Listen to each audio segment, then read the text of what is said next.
Well, hello there, and welcome to another BTS on Ask Dr. Bitcoin. We don't have a whole ton of educational content today other than me reacting to some Instagram videos. We don't really do a lot of reaction videos, but we're going to try it out today.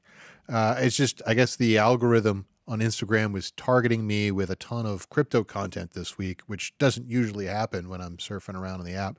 And just a bunch of really wonky takes that I felt like, my brain just felt like it had to get out there and correct. So maybe we'll learn something. But we're going to watch a bunch of stuff. Sohail says he's got some stuff for me as well. So we'll discover some of this stuff together. Stay tuned. Let's roll the intro.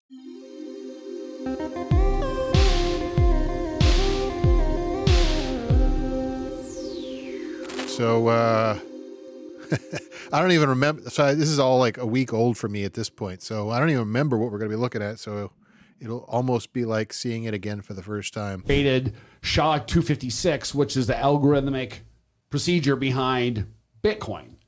And everyone said, I'm crazy. I don't know what I'm talking about. Then I'm coming across Twitter, and here is a paper from 1996. And the paper was called How to Make a Mint, the Cryptography of Anonymous Electric Cash. This was written in 1996 by NSA. And you know, coincidentally, who the author of that 1996 paper about electronic cash, do you know who the author was? It was a guy with a Japanese name. Satoshi Nakamoto. Doesn't that sound like Satoshi Nakamoto, who is the credited author for Bitcoin paper, which was in 2008? Look it up. NSA created SHA-256, which is so there's a whole old axiom that a little knowledge is a dangerous thing. I mean, I can't tell if it's just me that I hear this stuff and I cringe so hard, or if this stuff resonates. I mean, obviously it resonates. The guy's got 47,000 likes, probably a bunch of 10 times that many views, 100 times that views. So it's resonating, which is unfortunate because obviously cryptography is going to be studied by the NSA. The cryptography is primarily, before the world of cryptocurrency, cryptography was used for spycraft, for secret messages, for privacy. So the National Security Agency studying cryptography is not exactly mind-blowing, earth-shattering revelation.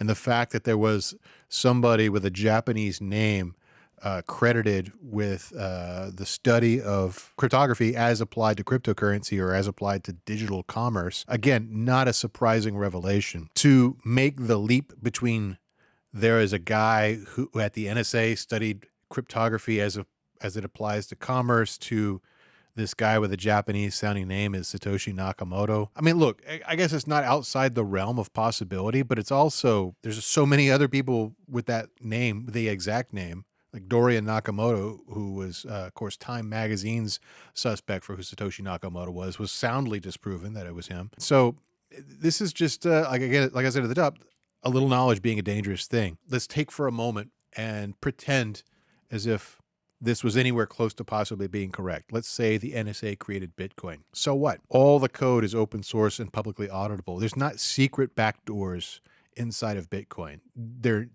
cannot be. It's all open source. You can audit the code. You can verify that this code is the same code that runs inside of your wallet or inside of a Bitcoin mining operation by doing a thing called a checksum. It's very, again, related to cryptography as a concept where you can compile the code, look at the code that is as is downloaded, and then look at the compiled version that you create and compare it to the compiled version that you download. And when the checksums match, that means it's the same code. That's how you can verify that your code is, even if 1 or 2 bits are off, the checksum is going to be different. So you can't slide something by you. There's no secret backdoors in any of the Bitcoin software. Otherwise, we wouldn't know about it. They would be public and open backdoors. Let me explain. There are a number of promises involved in Bitcoin. Number one was that there is a fixed supply that can never be any more than 21 million Bitcoin. ETFs are going to be based on shares in something that they make that is based on the price of Bitcoin, not Bitcoin. There is no fixed supply of ETFs. You control your Bitcoin. That's a promise. Who controls the ETFs? They control it. And Bitcoin is pretty easy to understand. Once you realize how Bitcoin works, sending cryptocurrencies is pretty much as easy as sending an email. Whereas ETFs are incomprehensible. No one understands how they really work. And the great promise of Bitcoin is that it is permissionless. We've been waiting for what? Permission from Gary Gensler, which means the blood-sucking leeches, the fake money creators, now have their claws around Bitcoin. I mean, I don't disagree that Gary Gensler is a bad guy. I mean, like, again, this is like taking this is like, I guess think going to be a common theme between a lot of the videos that we watched today, or at least a few of them. They're taking this vague distrust of the government, and now that SEC has sort of blessed crypto, they're like trying to use this kind of affinity to sow distrust in the underlying asset somehow. In this situation, it's very roundly rebutted by BitShares, who put out proof of reserve. They're the first ETF to do it, but they're not the, I doubt they'll be the only ETF to do it, because they're all using essentially the same backend, and they can all easily show, hey, this is the address with all of our crypto in it. What he's saying is flatly incorrect, though. It's not just a price representation of Bitcoin. Part of the requirements of the licensing from the SEC for these ETFs is that the hard asset must be behind it. It's not just paper Bitcoin. Is it as safe as owning non-custodial Bitcoin? Absolutely not. I totally agree with the sentiment that if you can understand how to control your own keys, then you should absolutely have a preference for owning non-custodial Bitcoin, not putting it into an ETF. But that's simply not realistic of a solution for a variety of applications. You putting stuff into retirement accounts, for the vast majority of people, there are hoops you can join or hoops you can jump through that will allow you to custody your own Bitcoin and keep it in your retirement account. But it's not feasible for the vast majority of people that manage these types of funds. It's simply going to unlock a ton more capital that will flow into actual Bitcoins that now that these ETFs had existed. And that's being proven on chain. So, I mean, like, there is hard proof. Go to blockchain.info, look at the Bitwise ETF non-custodial address, and you can actually see refutation of the point being made in this video. Baldy_385 Design said, facts, the rich and powerful can now skim off the top as they wish. Is that really what this guy was getting at? I mean, I don't think that's what the point was saying, because he was saying the Bitcoin is not actually being purchased. He's saying it's just paper Bitcoin, so they're scamming people. That's not correct. I think it is correct to say that the big and powerful, I mean, there's no doubt that all these fund managers are big and powerful organizations, are going to be skimming on the top. It's not illegal. It's not as illegal as that sounds. That's called fees. And frankly, you're going to pay fees no matter how you acquire Bitcoin. If you're buying it OTC, if you're buying it through Coinbase or Cash App, or if you're buying it through an ETF, fees are going to get paid. So this one says, wouldn't touch it either. I already have all I need in life, and I don't need to be a millionaire. I mean, more power to you. If you've got all you need in life, and no one's going to make you buy Bitcoin. It's about price action, not value. I don't know what it is. Price action is like good, I guess. I mean, like the more it's traded, the more individual dollar cost averagers can acquire. I mean, dollar cost averaging flourishes in a volatile market. My favorite, pump and dump coming, and all the retail investors who chase the pump will be the bag holders. I don't know. Like that's like seems to imply that Bitcoin is going to zero. I think we're well past that. I mean, everyone's going on TV and saying Bitcoin is the new gold, especially all these large organizations. Concept of Bitcoin being pump and dumped is funny to me. Yeah. I mean, like, I get it though. Everything else is pump and dumped. So I mean, like, if you're talking about, like, you know, whatever the new dog coin is that comes out next week, absolutely, it's very easy to manipulate these very tiny markets, but it's basically a $1 trillion market. Bitcoin is. no single investor is going to be manipulating that market. This is an interesting comment. It says Bitcoin has a high learning curve, period. I mean, that's accurate. That's accurate. And that's why these ETFs have a market. The rails that have grown to exist around traditional finance are rails that took 100 years to evolve. And Bitcoin is only a decade and a half old. So we cannot expect it to be as easy to learn that paradigm as the old paradigm. Can we go back to the first one real quick and look at some yeah. comments? So someone said, tell me you can't write code without saying you can't write code to them. Somebody said that, huh? Yeah.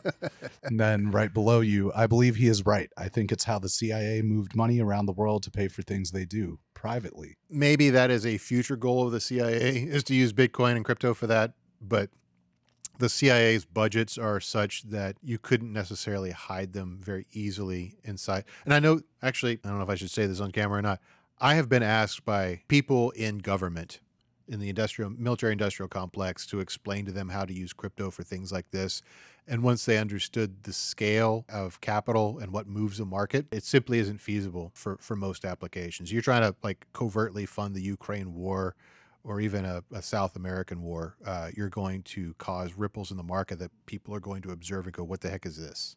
Right? I don't know, Mark. I've heard that crypto is being used increasingly for terrorist organizations. So I don't know why the CIA wouldn't get in on that. Why would Elizabeth Warren lie? I can't imagine why she would tell us lies like that. So it's got to be true. The comparison between the two Japanese sounding names by some white dude is hilarious. Yeah, I agree. So what BlackRock is doing, BlackRock saw their business threatened. They stepped in, and now they are absolutely reaming us, and they're going to continue to ream us. So the Bitcoin Spot ETF was done to essentially remove our power. It was created for the people, by the people, and now they are taking your power away. So this feels like it's out of context, and I feel like with context, I could say if I totally agree or totally disagree. If this was given to me on my feed within seconds of the first guy who was comparing Bitcoin to, an NSA plant type deal. And so I was like, okay, this feels kind of conspiratorial. I mean, on the one hand, we could be honest, like BlackRock is not like, they're not an altruistic company. They don't make all their investments like with some sort of like positive ecosystem benefit, and they're just about making money. I feel like the messaging that comes from Larry Fink and a lot of the folks involved in BlackRock tends to reinforce, I wouldn't say cypherpunk messaging, but at least a lot of the core messaging around Bitcoin and its value proposition. And they know that this is a major new market. And if they neuter Bitcoin too much, it will lose the value proposition that will make people want to invest in it. To me, it's a delicate dance that they're playing.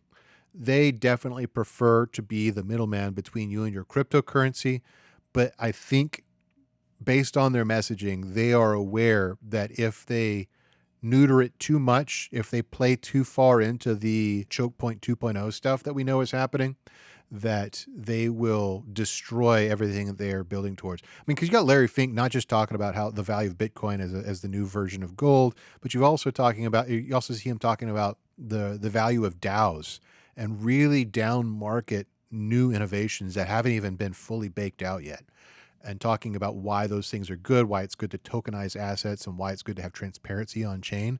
These are not the things you hear from an investment group that is trying to destroy value. They just are doing what hedge funds do, which is trying to profit off of new things. This is an out of context clip, but she's not wrong in anything she said, really. But she's not, it really kind of depends on the context if I would say wrong or right, Like if she's saying, well, they're just trying to kill Bitcoin and play into this whole choke point 2.0 thing, I don't think I'd agree. Not BlackRock. No, that doesn't make any sense. JP Morgan, if she was like accusing them of this, I would absolutely 100% agree.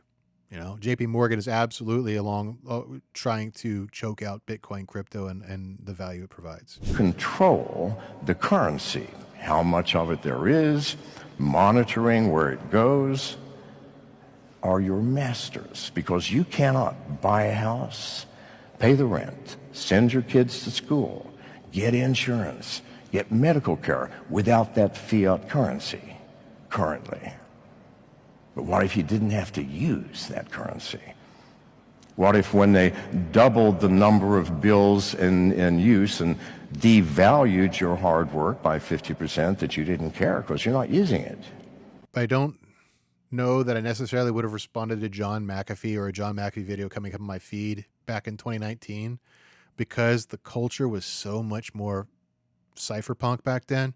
But now it feels so alien. Like we've become so milquetoast as a blockchain culture that like it almost feels like I'm doing a public service elevating, because he's dead right. You know, basically you hear it's almost repeated to a degree that's silly whenever there's a problem on, you know, in the world, some war, some famine, whatever. The Bitcoiners like to go, well, Bitcoin fixes this. But really, John McAfee had it down, just had the facts right. Like all the ways in which government-controlled currency affects every aspect of life, and creating a separation between state and finance does work towards fixing so much. And you know, it's hard to sometimes it's hard to kind of point towards, you know, John McAfee and not have to do a whole bunch of explaining as to why you're not a conspiracy theorist. But I mean, I don't see anything here in what he's saying that doesn't make a ton of sense. And, you know, to your point originally, when you brought the clip in, you asked if he had died. Yeah, he died in prison as a result of relentless persecution from the government. Did he invite it on himself? Yeah, because he said a lot of crazy things and he liked to literally flip the government the bird and dared the IRS to come after him. But he dared the IRS to come after him. They did, and then they let him die in a Spanish prison awaiting extradition. You know, problematic past acknowledged when you talk about John McAfee, but the whole ecosystem is poor to have him no longer within it. That's a good clip right there. Isn't it? Yeah, I honestly think we probably ought to go back and find some old John McAfee keynote footage from different conferences and do some more reaction stuff or chop it up somehow. McAfee deep dive. Dude, he's like, okay, there's a lot of documentaries out there about him. He's a cool, like exciting guy to talk about. I mean, he was on the run for a number of years from the cartels and the governments. My buddy John Casaretto and I had a personal connection to that when we worked with him at Silicon Angle. We actually, all of his funds in his Swiss accounts were locked up. He had no money. So we're like, hey man, after we did an interview with him one time, we're like, hey, can we get you to write for Silicon Angle? I mean, we'll pay you, and you know, that'll keep you on your feet while you get your money back or whatever. And he's like, yeah, we'll do that.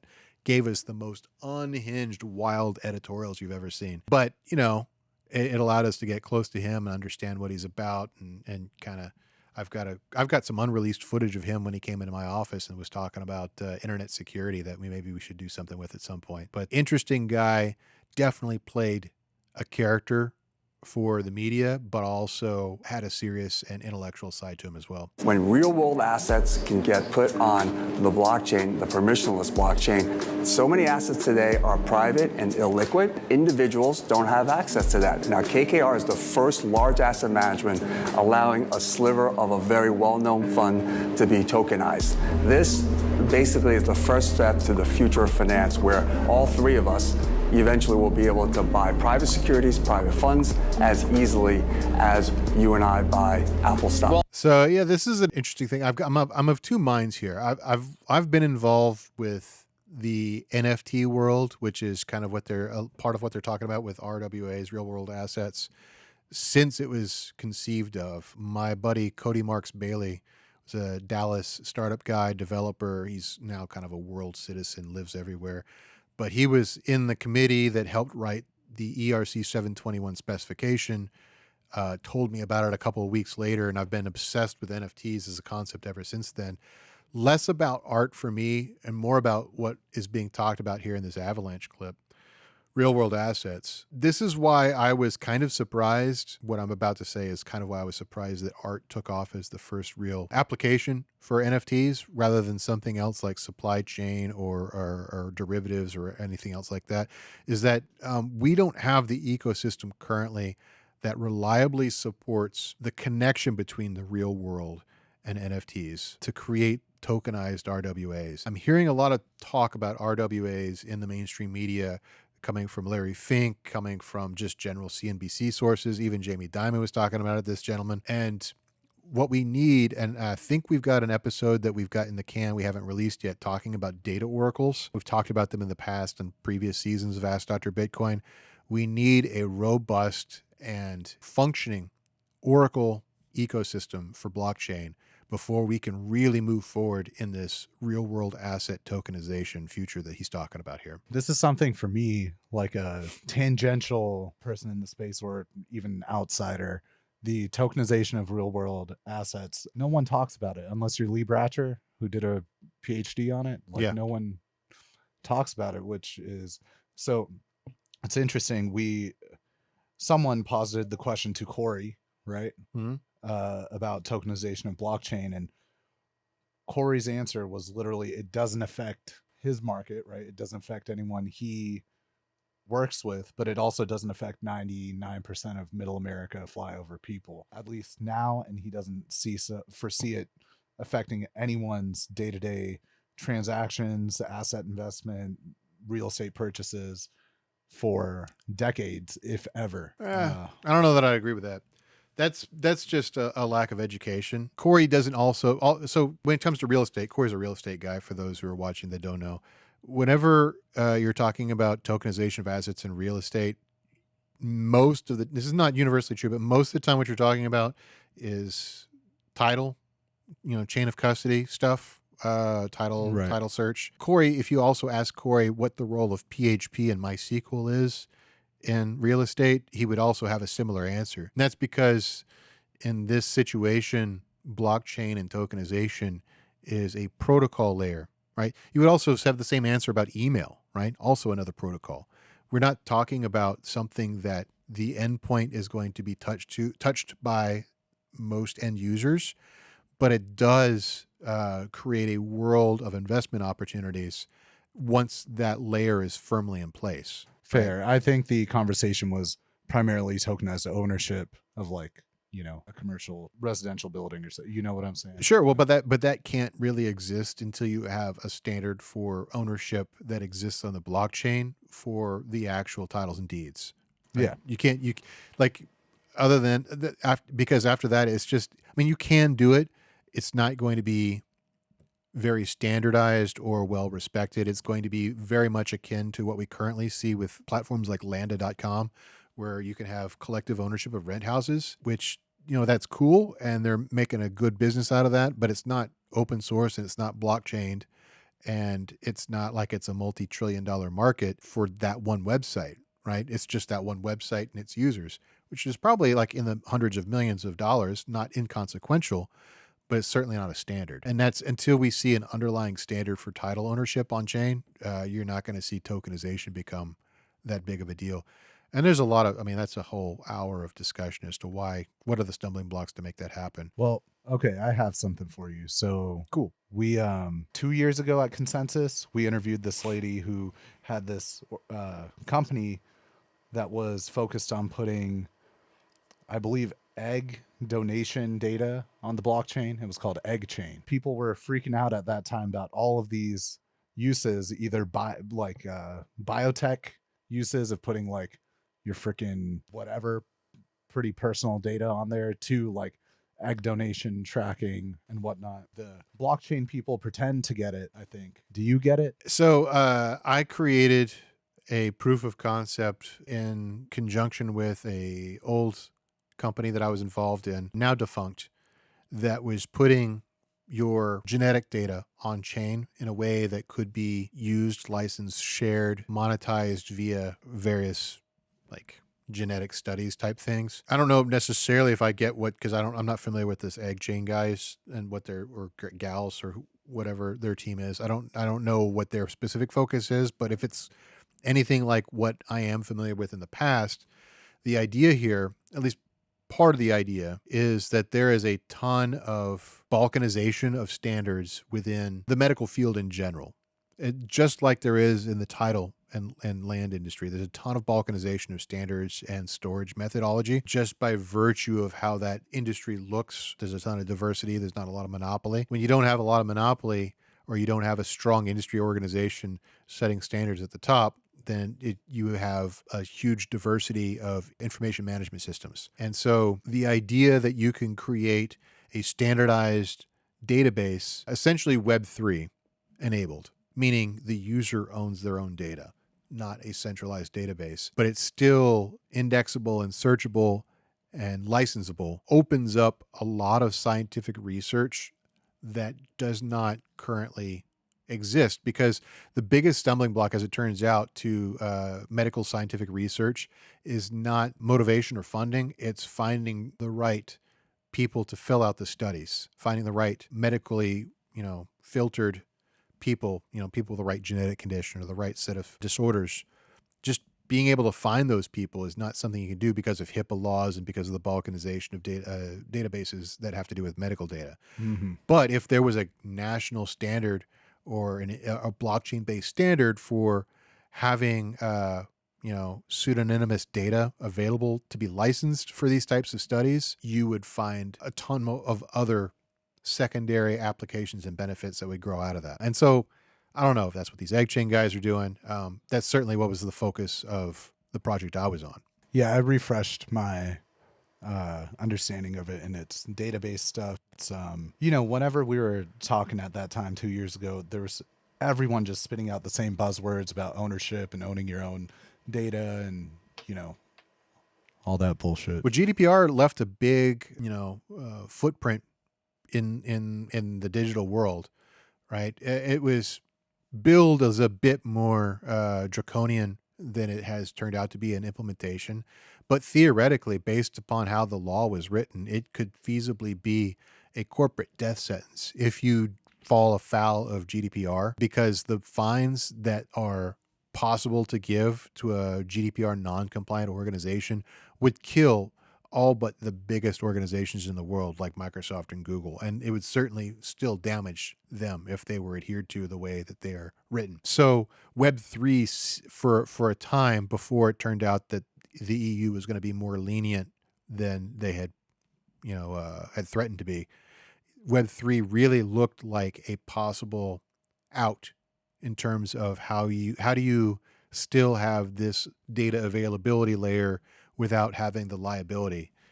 And the answer with Web3 was you let people own their own data on a publicly accessible platform and make their own licensing decisions. Every bond, every currency, every commodity, every piece of art, every bottle of fine wine, every collectible car, every piece of real estate, every private business, everything of value in the world will eventually be a token. This adoption of technology, this evolution, it's not a revolution, it's an evolution of technology, that everything of value will be a token on a blockchain. Not a coin, not a thing, it's literally a line item on a public ledger. Everything of value will be that. And every transaction of value will happen in digital assets. You don't need the pieces of paper. Wipe out all of DTCC, which processes $1.8 quadrillion a year. That is a large number. That will all move to digital. And when it does, it will create massive wealth, the greatest wealth creation opportunity I'm going to see in my lifetime. At every stock, every bond, every currency, every... we're in the bull. We're in the bull when you start hearing this. I love it. I love to hear it. This is it's a lot of fun. This is exactly what we've been kind of talking about. This he's talking about RWAs. He's talking about NFTs. This is the tokenization of everything, the blockchain. I mean, I'm here for it, right? I think so. What's funny is what he's saying without saying it is, if done according to best first principles of blockchain, is he's talking about worldwide anarchy as order. It's we don't need middlemen anymore. We just tokenize the things that matter to us and use an intermediate protocol to exchange things worldwide. Again, and I don't know if he knows this and just didn't want to delve into it for the crowd he was talking to, but this requires a robust and sophisticated ecosystem of data oracles that we currently do not have. There's a lot of promising projects that are working on solving that problem, but currently we don't have the ecosystem to support the real world asset tokenization of everything that he's talking about. I am definitely looking forward to that digital utopia, though, that he's describing. So our conversation earlier about egg chain would have been a good segue, but have you heard of this creator? Have you seen her? Have you heard of her? No, I don't know that I do, but I think I know the story she's talking about. So let's watch the story and then Yeah. let's talk about the creator, because Okay. I think this is a content gold mine for us. Okay. And I'm like, well, where's this liquidity going to come from? And the Lord says, trust me. That was a pastor for an online ministry based in Colorado who was just charged by the state Securities and Exchange Commission, along with his wife, for running a cryptocurrency scam that took over $1.3 million from his followers. He and his wife then allegedly spent the money on a Rolls Royce, designer handbags, and jewelry. Have you heard of this? I've heard of the story. He recorded a video to try to Yeah. explain to his $1.3 million followers is what actually happened. not a lot when it comes It's to 9 minutes long, so I cryptocurrency made you a scams, supercut. Caitlin and I are being charged in a civil charge Here's a supercut. from the Shout out Colorado to Securities and Exchange Commission person. for basically selling millions of dollars worth of cryptocurrency that is deemed worthless by the state. Now, the reason that they're saying that it's worthless is because there is no exit for people who have bought. We launched an exchange. The exchange technology failed. Things went downhill. And from that point forward, we've just been waiting on the Lord literally for a miracle. So the charges are that Caitlin and I pocketed $1.3 million. And I just want to come out and say that those charges are true. Won't the devs do something? And by devs, I mean God. So there's been $1.3 million that's been taken out of, I think it was a total of $3.4 million. But out of that 1.3, $500,000 went to the IRS and a few $100,000 went to a home remodel that the Lord told us to do. What So how model? this whole thing started. Home remodel. Come on, Mark. A home remodel. A home remodel. Got remodel, it. Got it. yeah. I was like, is this a technical term? Home remodel? A model of economic? Okay, got it. Is the Lord told us in 21 to walk away from our marketing company, and he said, I'm going to do a new thing. And then he took us into this cryptocurrency. It was a different cryptocurrency other than index coin at the time. Well, that cryptocurrency turned out to be a scam. And so the Lord says, give that to them, but also give them a 10x.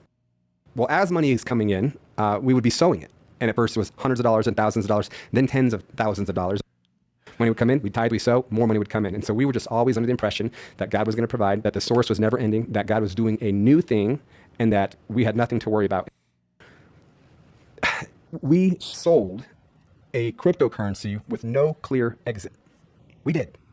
We took God at his word and sold a cryptocurrency with no clear exit. Okay, so, And so the all right, have you ever heard of a Ponzi? So this is actually, it dovetails perfectly in some news that's coming out today. If you go to Tech Meme and it's like down towards the lower quadrant of the page, there is a DOJ announcement about I think it was a New Jersey-based couple or something like that, or maybe it was Florida-based. I forget which state it was. Not this one. But it was a large-scale cryptocurrency scam is the way the DOJ positioned it. But it's not. This has nothing to do with cryptocurrency, just as this other scam has nothing to do with cryptocurrency either. It's just a old-school Ponzi, right? They were paying out old investors with new investors. Basically, yeah, this is a $9 billion hyper fraud, cryptocurrency fraud. This is just a Ponzi scheme. Just because it has the word crypto in their marketing does not make it cryptocurrency fraud, because the money is in fiat, the payout is in fiat. In the case of Hyperfund, the crypto never even existed. Like it was, again, I haven't delved deeply into Hyperfund. I've never heard of them, but I've seen 100 scams that look just like what the DOJ is describing.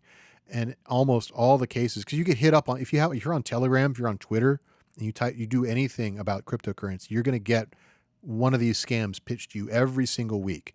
And it always looks exactly the same. You go to the webpage and it's either some P.O. box or some co-working space in London with a smart sounding, fintech type address. The office doesn't actually exist though. If you go like on Google Earth and look at it, and they always promise these well over reasonable returns. Like in Hyperfund's case, I think it was 1 or 2% a day or something like that. You're never going to see that in a scalable investment solution. It's simply, they call it there's another term for that within the scam world called HYIP, High Yield Investment, something I can't remember the P stands for, High Investment Program, I believe. But they're all scams, right? And they don't have anything to do with crypto. They'll give you a website that you can log into that shows you your balance and how much cryptocurrency you own. But if you ever try to withdraw it, you won't ever be able to withdraw it. It's simply using crypto as a way to get you to give them money. There's very little difference between that and what this couple was doing, other than the fact that maybe this couple was ignorant enough to believe that they had discovered something new when in fact they were just selling, they were selling air. So fugazi, they were selling something that didn't exist and just thinking that God was somehow behind it. I mean, this is just because he's a pastor, so he's used to selling air and something that doesn't exist. Sorry. Yeah. I don't know how far down that rabbit hole I want to go, because I don't disagree. I don't want to piss off the largest single demographic of the United States, but there's a ton of examples throughout history of American Protestant Pentecostal church history of pastors taking advantage of their flock, and sometimes they go into it thinking that they are legitimately performing God's will because they've convinced themselves that of some sort of prosperity doctrine garbage. And then sometimes they are going into it with eyes wide open, understanding that what they're doing is a grift and that they just don't care, and their hope is that they just get away with it. I've met both types. Some of I was locked up in Beaumont in federal custody. I've met both types while I was locked up. And it doesn't make a difference if you truly intent doesn't matter. Yeah. In this case, I mean, I guess there's the legal concept of mens rea, but at the end of the day, if you are ignorant in stealing, or if you were eyes wide open in stealing, at the end of the day, you've still victimized a bunch of people for the same amount of money. So this creator, Molly White, I was looking for this story because it's about a week old or week and a half old.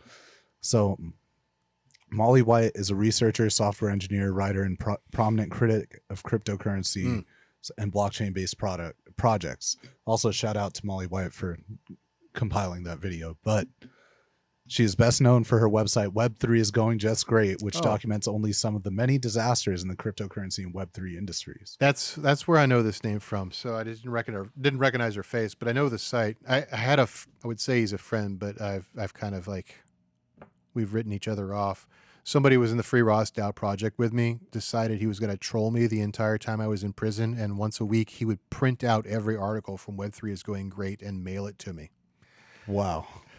Just so I have an extreme personal hatred for that website, because it's not good faith criticism of cryptocurrency. It's just someone has made their entire personality of I hate blockchain and so yeah, so that's what I'm saying. We should critique everything she puts out. I'm down, Correct, sure. yeah. Web3 is going great. That's the new show we're doing. We've got all the videos done, so I appreciate those that stuck around on Instagram and Twitter and everywhere else. Hey, thanks for watching The Merge. We've got a ton more stuff for you to watch on YouTube, on Instagram, on TikTok, everywhere. Check us out.